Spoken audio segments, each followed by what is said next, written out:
दिल्ली के वजीर आला अरविंद केजरीवाल ने आज एक काफी अहम ट्वीट किया। उन्होंने बताया कि दिल्ली के 1.5 साल के कनव को पैदाश से ही एसएमए नाम की एक संगीन बीमारी थी। मुल्क में अब तक ऐसे जुमला 9 मामले ही हैं। इस बच्चे को 17.5 करोड़ रुपए का इंजेक्शन लगाना था जो अमेरिका से आना था। इस छोटे बच्चे को एक नई जिंदगी देने के लिए आम आदमी पार्टी के एमपी संजीव अरोड़ा और संजय सिंह की कोशिशों और जनता के ताउन से वो इंजेक्शन लग गया है और बच्चा अब सेहतमंद है।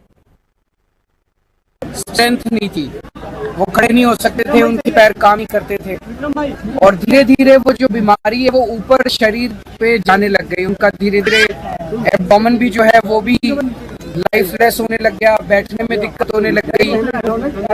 जब इन्होंने खूब सारे टेस्ट चारों तरफ कराए तो पता चला कि इनको जेनेटिक डिसऑर्डर है और अगर 24 महीने के अंदर इलाज नहीं कराया गया तो धीरे धीरे ये बीमारी ऊपर चली जाएगी, लंग्स भी काम करना बंद कर देंगे और इनके लिए जान के लिए खतरा हो सकता है।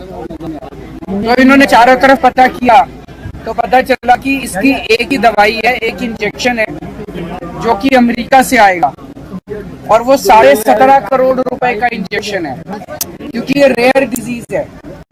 इनका पता है कि पूरे देश में अभी तक ऐसे 9 केस, भारत देश में अभी तक ऐसे 9 केस हुए हैं टोटल और दिल्ली में ये पहला केस है। तो इन्होंने 17.5 करोड़ की मेडिसिन, ये बेचारे कैसे मिडिल क्लास फैमिली कहाँ से 17.5 करोड़ लाएगी।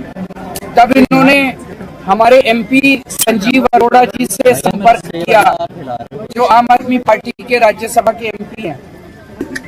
संजीव अरोड़ा जी बहुत सारे चैरिटेबल काम करते हैं, इनकी कई सारी एनजीओज हैं और उन एनजीओज के थ्रू ये लोगों के लिए मदद करते हैं, चैरिटी